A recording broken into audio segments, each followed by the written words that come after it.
Hi everyone, we're going to look at behaviours we can ignore. So we're going to look at actively ignoring unwanted behaviours. If we can do this appropriately, the behaviours will decrease and so will the battles. Do you remember the phrase, what we pay attention to, we get more of? Children need our attention, and behaviours that attract our attention tend to be repeated. This explains why it can be so effective to ignore some behaviours. If our kids know they'll always get our attention when they do something we find annoying, then they'll want our attention, and hey presto, it's time for that annoying behaviour again. However, there's one type of behaviour we shouldn't ignore, and that's anything potentially dangerous or hurtful or harmful. Can you think of some of your children's behaviours that may be appropriate to ignore? Here are some ideas from other parents. These could be whining, whinging,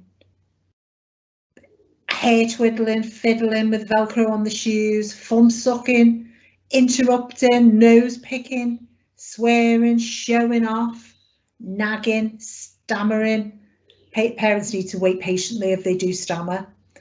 Demanding things in the shops, that's a really good one. Calling out from the bedroom after bedtime routine. So there's quite a few there. So if you're going to ignore a certain behaviour, make sure you can stick to it. Otherwise, it's confusing for the child. It's not okay to say one thing's okay one day and it's not okay the next. Again, you know, if the children becomes confused, it tends to increase and persist the unwanted behaviour. Again, they'll know you'll get hooked in the end and you'll give in. So it's about that consistency. And also, we want you to know that the child needs to know that it's the behaviour you don't like, not them. So try and ignore the behaviour, not the child. Again, this might sound confusing, but many of you will be doing it already. For example, when a toddler repeatedly goes to do something they shouldn't, many of you will have found a distraction as a useful technique. When you distract a child, you're ignoring the unwanted behaviour and you're paying attention to the child by repeatedly going round something that they shouldn't do. Many of you will have found a distraction a useful technique. When you distract a child, you ignore the unwanted behaviour and pay attention to the child by encouraging them to come and join in and doing something else. Responding to them feelings and needs and not that behaviour.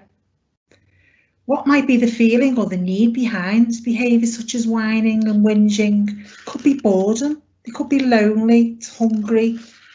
They may just need some attention, or they need a rest or something to eat.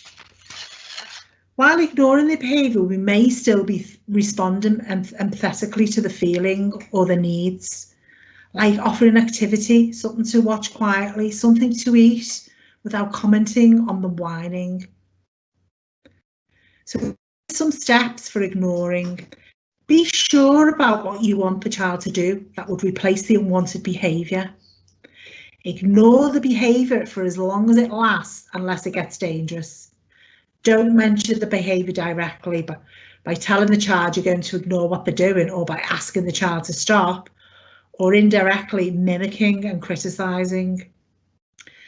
As soon as the unwanted behaviour stops, praise the child, not for stopping what they're doing, but for starting to do what you like, and look for other opportunities to praise the behaviour you like too.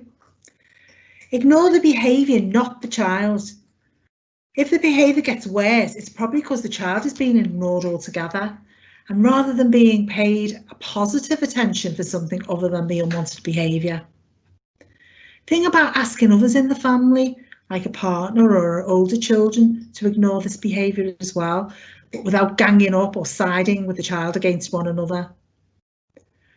Think about the reason behind the behaviour. What are they feeling? What is triggering that behaviour? Are they stressed, upset, frustrated? Are they hungry? If possible, address the problem without drawing attention to the behaviour that has made you aware of it. Ask yourself what feeling this annoying behaviour may trigger in yourself and how you could deal with it, recover from it and let go. So have a go at using these steps. I hope this has been useful, and carry on looking at other bite-sized that are out there. Hope to see you all soon. Bye for now.